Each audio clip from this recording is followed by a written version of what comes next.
Thinking and feeling, the neurocircuits of well-being. The prefrontal cortex, or thinking part of our brain, is responsible for planning, decision-making, willpower, attention, and motivation. It's also responsible for how we think about ourselves and our emotions, including shame, guilt, worry, and indecision. And our self-limiting thinking habits. Remember those from Module 4, Hacking Anxiety. Examples of using our prefrontal cortex include mindfully noticing that we feel tense and stretching to release that tension, focusing our attention to finish a task so we can join our friends when we're done, or choosing a favorite healthy meal to recharge our energy during the day. The limbic system, which is the feeling and reacting part of our brain, is responsible for controlling stress, fear and anxiety, excitement and desire, long-term memory creation, and implementing thought-free habits. The limbic system, which is the feeling and reacting part of our brain, is responsible for controlling stress, fear and anxiety, excitement and desire, long-term memory creation, and executing thought-free habits. Much of the time, our prefrontal cortex controls our limbic system, but not always.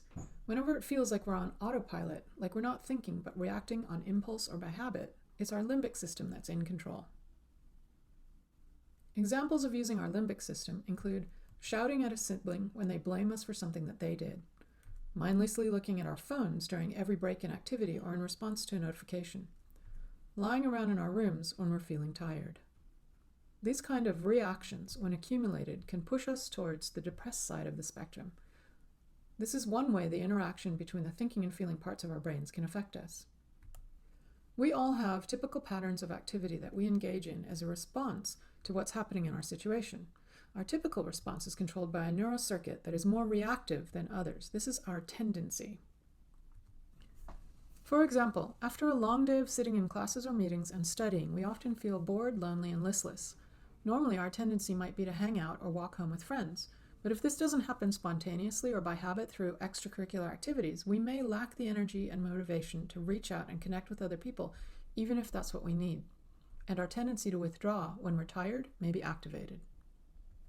Over time, the lack of social interaction due to our withdrawal tendency may contribute to more depressive symptoms, including difficulty concentrating, persistent irritation, and believing that we're unlikable.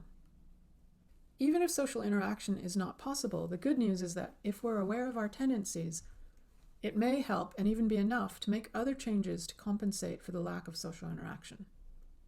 We'll talk about these strategies in the next session.